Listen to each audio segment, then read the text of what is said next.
The Governor's Ball, 1895. The crystal chandeliers of the governor's mansion cast merciless light across the ballroom floor, illuminating every jewel, every perfect coiffure, every flawless complexion that belonged. Dorothea Langford had learned long ago to position herself in the shadows between the champagne table and the potted palms, close enough to fulfill her duty as Eleanor's companion, far enough to avoid becoming the evening's unintended amusement. She smoothed the green silk of her gown, the one her mother had chosen specifically because it wouldn't draw attention. The irony was not lost on her. In a room designed for spectacle, Thea had become an expert in erasure, and yet they parade her out season after season, as if anyone would. The voice cut through the string quartet's waltz. Female. Pointed. Deliberately audible. Thea's hand froze on the punch ladle. The decorative shadow, my mother calls her. Unwanted, but obligatory. Poor Eleonora, having to share her spotlight with that. Laughter rippled outward like a stone thrown in still water. Not raucous, not unkind enough to draw rebuke. Just the practiced, crystalline mockery of women who had perfected cruelty as an art form. Thea did not turn. She had learned that too. Turning acknowledged the wand, and acknowledgement gave them permission to strike again. She focused on the punch bowl's cut glass pattern, counting the geometric facets, breathing through the tightness in her chest. This was the price. This had always been the price of existing in a world that had decided her worth before she ever opened her mouth. Across the ballroom, Eleonora glowed like a winter star in white satin, surrounded by admirers who competed for even a fraction of her attention. Beautiful. Wanted. Everything their parents had hoped for in a daughter. Everything Thea would never be. The Duke of Crestwood, the orchestra's waltz, faltered mid-phrase. It began as a whisper, then a wave of turning heads, then a complete cessation of conversation that swept through the governor's ballroom like a hell breath. Even the musicians seemed to sense the shift, their instruments trailing into uncertain silence. Thea looked up from her refuge by the palms. Duke Lionel Crestwood stood at the ballroom's entrance. He required no announcement. His presence alone commanded the space, tall, impeccably tailored in black evening dress that seemed to absorb the chandelier light rather than reflect it. His expression was one of aristocratic detachment, the face of a man who had attended 1,000 such gatherings and found each one precisely as tedious as the last. Every mother in the room straightened. Every debutante's smile brightened with desperate hope. Every marriageable woman, and several married ones, tracked his movement with the focus of hunters sighting rare prey. Thea knew his reputation. Everyone did. The Duke of Crestwood, whose ancient title and vast fortune made him the most coveted bachelor on 2 continents. The man who had rejected diamond-bright heiresses in New York, spurned titled beauties in London, and walked away from French countess without a backward glance. The man who, society whispered with frustration, seemed utterly immune to feminine charm, to strategic flirtation, to every carefully orchestrated attempt to secure him. He surveyed the ballroom with those ice-gray eyes, his gaze moving past the governor's daughter, past the Astor girl in her Worth gown, past the cluster of debutantes who had positioned themselves like chess pieces across the floor, past Eleonora, radiant and ready in her spotlight. And then his eyes found Thea. The world narrowed to that single point of contact. His gaze locked onto hers across the expanse of polished marble, across the sea of silk and diamonds and desperate ambition. And something shifted in his expression, a flicker of recognition, of interest, that made her heart stop. The Duke of Crestwood began to walk, not toward the governor, not toward the receiving line of eligible perfection, directly, deliberately, toward the shadows where the unwanted sister stood frozen by the punch bowl. Toward her, Thea's instinct was to flee. Her fingers released the punch ladle with a soft clink, and she turned toward the service corridor that led to the powder rooms, to anywhere that wasn't here. Wasn't this moment of inexplicable attention from a man who should have been claiming Eleanor's hand? She managed 3 steps before he reached her. Miss Langford. His voice was low, cultured, edged with something she couldn't name. She stopped, her escape route suddenly blocked by the sheer inevitability of his presence. The ballroom had gone silent. Not the polite hush of respectful attention, but the breathless, disbelieving silence of a world watching its fundamental rules shatter. Duke Lionel Crestwood stood before her, devastating in his formal black, his gray eyes fixed on hers with unsettling directness. Then, with the precision of a man who understood exactly what statement he was making, he bowed. Not the perfunctory nod reserved for casual acquaintances. A full, formal bow that demanded acknowledgement. "I believe the orchestra is prepared for the waltz," he said, his tone allowing no refusal. "Would you do me the honor?" Thea's throat closed. Behind him, she could see Eleonora's face, frozen in beautiful confusion. Could see her mother's hand pressed to her mouth. Could feel the weight of 300 pairs of eyes, each one calculating the impossibility of this moment. "Your Grace, I—" Her voice emerged barely above a whisper. "Perhaps there has been some mistake." "No mistake." He extended his gloved hand, palm upward. "An invitation. A challenge. I've been watching you all season, Miss Langford. Your commentary on Senator Hewitt's infrastructure proposal at the Literary Society luncheon last month was particularly illuminating. I wonder, do you still believe distributed rail investment would solve the consolidation problem, or have recent developments in Pittsburgh change your analysis?" The question struck her like cold water. He knew. He had been there, had listened, had remembered her words when everyone else had been focused on Eleanor's performance of Chopin Nocturne. Her hand moved before her mind could catch up, settling into his palm. His fingers closed around hers, warm even through the fabric of their gloves, and he led her onto the floor as the orchestra, after a moment of confused hesitation, began to play. The ballroom didn't breathe. It watched, and Dorothea Langford, the unwanted sister, began to waltz with the Duke. Thea had not slept. She sat at her bedroom window as dawn broke over Fifth Avenue, replaying every moment of the waltz, searching for the crack in the facade, the tell that would reveal the Duke's true intent.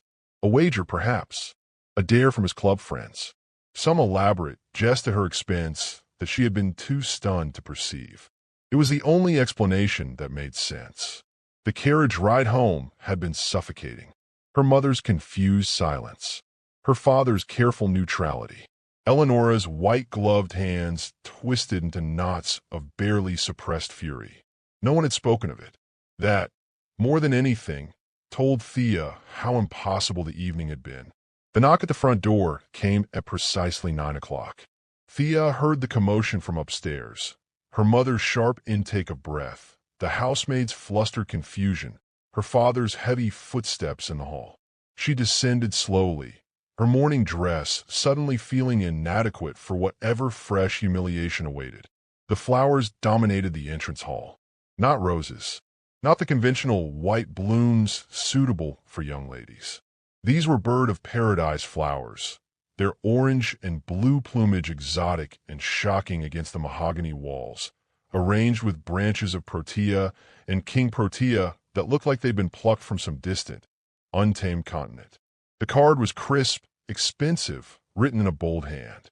"Miss Langford, I find myself eager to continue our discussion. I shall call this afternoon at 2 o'clock. I trust this is acceptable. Crestwood." Not a request. A statement of intent. "This is insanity." Eleonora's voice cut through the stunned silence. She stood at the top of the stairs, still in her dressing gown, her beautiful face twisted with something raw and ugly. "He danced with you once, Dorothea. Once. Out of pity or sport. And now you're what? Encouraging this." "Eleonora," their mother began weakly. "No." Eleonora descended like an avenging angel, her eyes blazing. "You did this deliberately. Positioned yourself by those palms. Played the martyr so effectively that he couldn't resist the novelty. You've sabotaged my entire season for one moment of attention." Thea met her sister's gaze, something cold and certain settling in her chest. "I did nothing," she said quietly. "Nothing at all." The Duke's carriage arrived precisely at 3 o'clock, its polished black exterior gleaming like a promise or a threat. Thea's parents materialized in the doorway of the library where she'd been attempting to read, their faces taut with poorly concealed panic. Her mother's fingers dug into Eleanora's shoulder, propelling the younger girl forward like a sacrifice to appease an ancient god. "Your Grace," her father began, his voice climbing half an octave. "May I present—" "Miss Theodora," Lionel said, stepping past them with the easy authority of someone accustomed to rearranging rooms to his liking. "I wonder if I might impose upon your time. Alone." The word hung in the air like a gauntlet thrown. Her mother's mouth opened and closed soundlessly. Eleanora looked positively murderous. "That would be highly irregular," her father managed. Lionel's smile didn't reach his eyes. "The door may remain open. I merely wish to discuss literature without an audience." He glanced at Eleanora with polite disinterest. "I find performances tiresome." They retreated like a tide, leaving Thea standing beside the mahogany desk, arms crossed. "You didn't come to discuss literature, didn't I?" He moved to the bookshelf, fingers trailing across spines. "I'm curious about something you said, about reform being impossible without first reforming those who benefit from inequality." He pulled down a volume, examined it, replaced it. "Most people of your class find such thoughts treasonous." "Most people in my class don't think," Thea said flatly. "They simply inherit opinions along with their silver." His laugh was genuine, transforming his face entirely. "There, that's what I came for." From his coat, he produced a small leather-bound book, its pages gilt-edged and clearly ancient. First edition, rather difficult to acquire.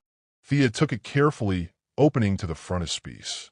In elegant script, "To the reader, I wish to know." "I don't understand," she whispered. "Don't you?" Lionel said. "I think you're the only one who does." "You're courting disaster," Richard said, setting down his whiskey with enough force to make the crystal ring. "Not metaphorically, literally. Have you considered what the Times will print? What will be said in every drawing room from Mayfair to Bath?" Lionel didn't look up from the contract he was reviewing, though the words had long since stopped making sense. "I imagine they'll say what they always say when something doesn't conform to their narrow vision of propriety. They'll say worse than that." Richard leaned forward, his solicitor's mask slipping to reveal genuine concern.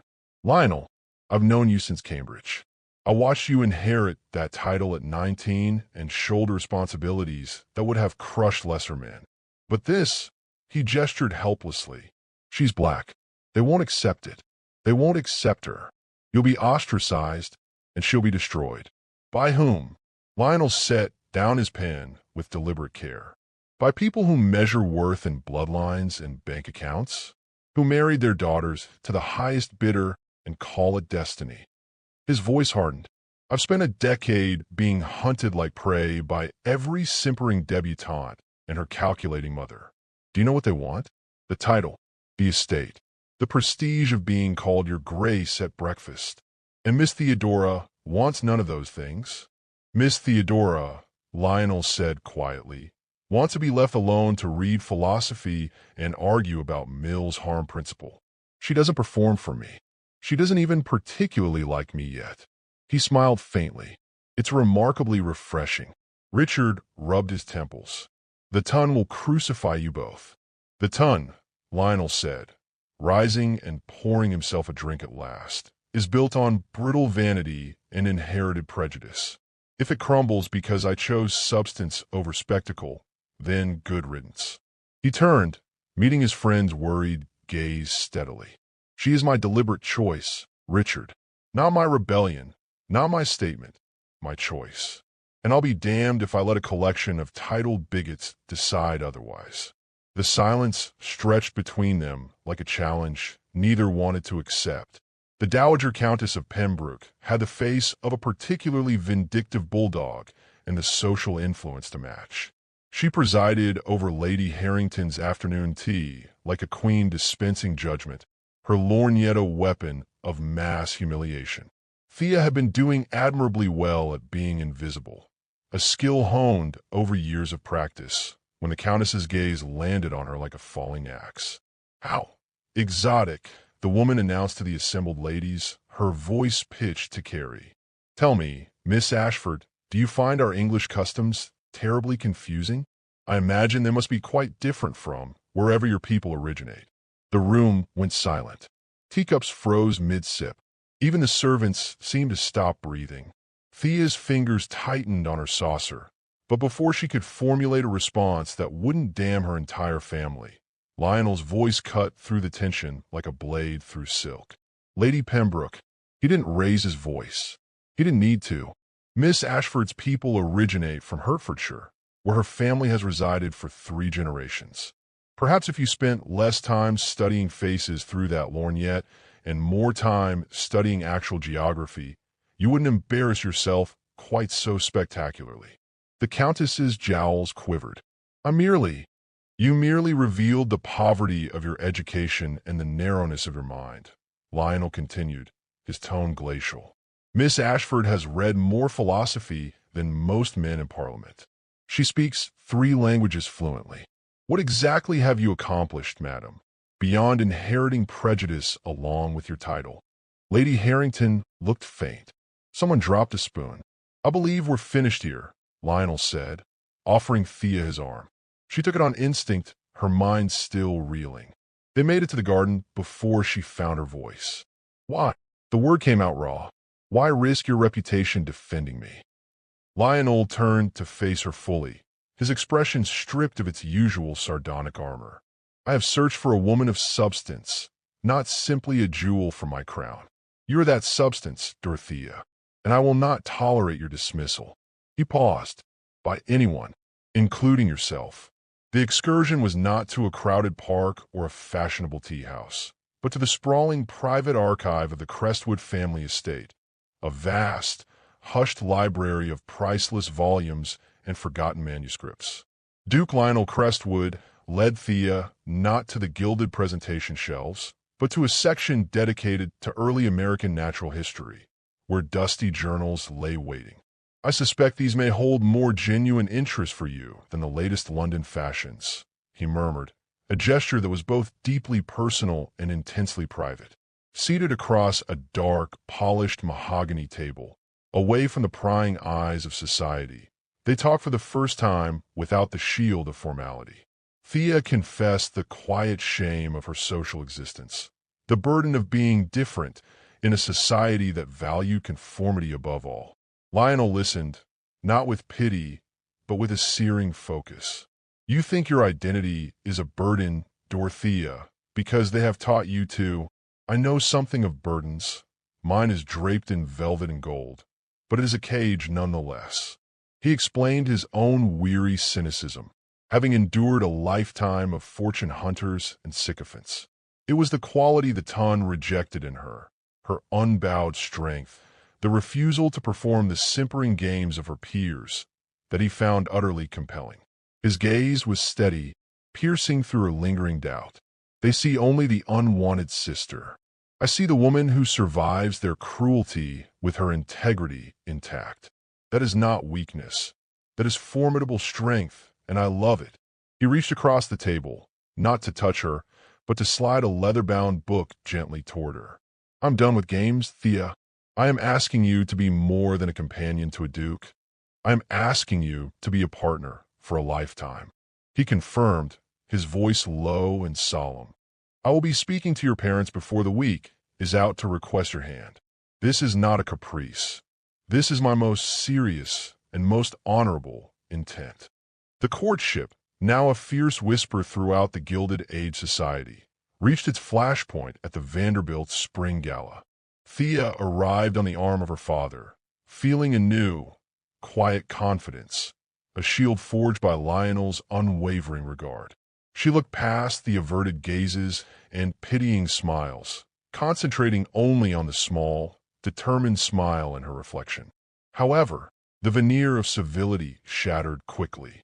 As she stood alone, briefly near the grand staircase, waiting for Lionel's arrival, her sister Eleonora glided over, her face a mask of patronizing concern that did not quite hide the poison beneath.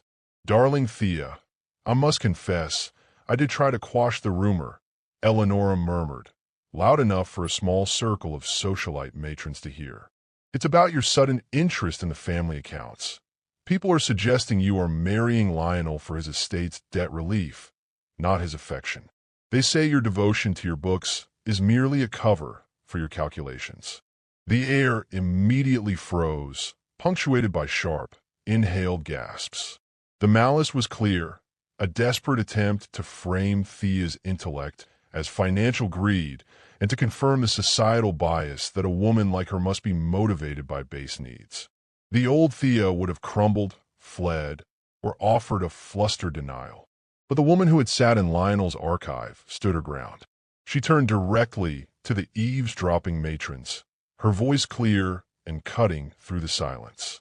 The Duke is free to audit his own accounts, as am I to enjoy my literature. However, she fixed her gaze on Eleonora, her tone icy with disappointment. It is tragic when desperation compels one to manufacture lies to diminish a sibling's happiness. Unlike manufactured scandal, truth has a way of being self-evident. Just as Eleonora's face twisted into an ugly snarl of defeat, a hush fell over the room as Duke Lionel Crestwood entered. He scanned the room, instantly sensing the confrontation, and walked straight to Thea. He did not ask what was wrong. He simply took her hand, threading it possessively through the crook of his arm. Addressing the cluster of horrified onlookers, his voice was measured, powerful, and final. I see you have all been discussing the merits of the Duchess-to-be's character. Allow me to save you the conjecture. Miss Langford and I will be announcing our formal engagement within the week. He gave the crowd, particularly Eleonora, a dismissive, chilling look before turning to Thea, a fierce adoration in his eyes. Come, my future Duchess. I believe we have wasted enough time on small minds. Lionel chose the quiet intimacy of the Crestwood Winter Garden for his proposal, surrounded not by the gaze of society, but by the damp, earthy scent of blooming orchids. He did not kneel or produce a flamboyant diamond. Instead, he presented a simple, perfectly cut emerald, a stone the color of enduring truth. Dorothea, he began, his voice devoid of his usual regal reserve, I do not offer you a duke's power, but a man's fidelity. I offer you a lifetime where your mind is valued above all else, where your strength is never questioned, and where you are never invisible. Be my partner. Be my wife. Thea did not weep from joy, but from the profound relief of finally being seen. Yes, she whispered, slipping the ring onto her finger, sealing the partnership with a sense of destiny. The following morning, the news detonated across the city. The Duke of Crestwood, the unattainable prize, was engaged to the unwanted sister. The society pages were consumed by a mixture of outrage and disbelief. For the Langford family, the reaction was a tearing conflict. The unprecedented social elevation of becoming in-laws, with a duke battling the deep-seated embarrassment that he had chosen Thea over the luminous Eleonora. Her mother wept with bewildered pride, while her father retreated into a state of stunned silence, unable to reconcile the triumph with the social unconventionality.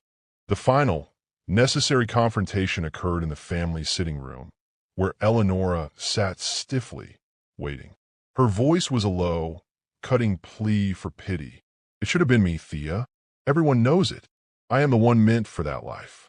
Thea held her sister's gaze, the emerald gleaming on her hand, no longer cowed. It may have been your expectation, Eleonora, but it was not your destiny. My life is no longer yours to judge, nor will it be your foil. I demand the respect due to your sister and future Duchess, and that respect begins now with silence concerning Lionel's intentions. Our relationship is no longer a hierarchy.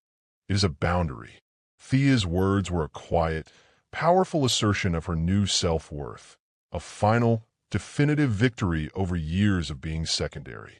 The wedding day was not merely a ceremony. It was a defiant social statement. St. George's Chapel was packed with curious society members, media, and the Langford family, who, despite their earlier reservations, were now forced to reckon with the magnitude of the event. Thea walked down the aisle, no longer the uncertain, overshadowed figure. Her deep brown skin stood in elegant contrast to the ivory of her gown, and her carriage was regal. She moved not as a woman accepting a fate, but as a queen claiming her throne. The old, painful identity of the unwanted sister dissolved with every step. At the altar, Duke Lionel Crestwood waited. His expression, usually so controlled, was stripped bare, revealing profound and naked adoration. He looked past the white gown, the emerald ring, and the assembled crowd, seeing only the woman who had captivated his soul. His vows were not mere recitation. They were a public declaration of mutual respect, a promise to champion her worth against all prejudice. That look of absolute love and deep, abiding respect confirmed the victory of their partnership over 2 continents of expectation and social shame. After the whirlwind of the reception, they finally retreated to the private carriage awaiting their departure.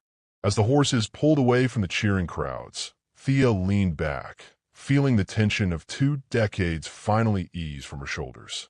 She looked at Lionel, then at the ring, and finally understood the true transformation. The woman society had tried to discard and diminish had been claimed, not for her appearance or lineage, but for the very soul she had fought so hard to protect. Their first stop was the Italian coast, the start of a lifetime of shared adventure. The union of the powerful white duke and the defiant, brown-skinned American woman became a fierce, undeniable chapter in social history, proving that acceptance and connection transcend all superficial boundaries, and that sometimes the only way to silence the laughter is to become the legend. Thank you for watching this video to the end. I know you enjoyed it, and if you want to enjoy more beautiful stories like this, please like and subscribe to this channel. Thank you for your support. See you on the next one.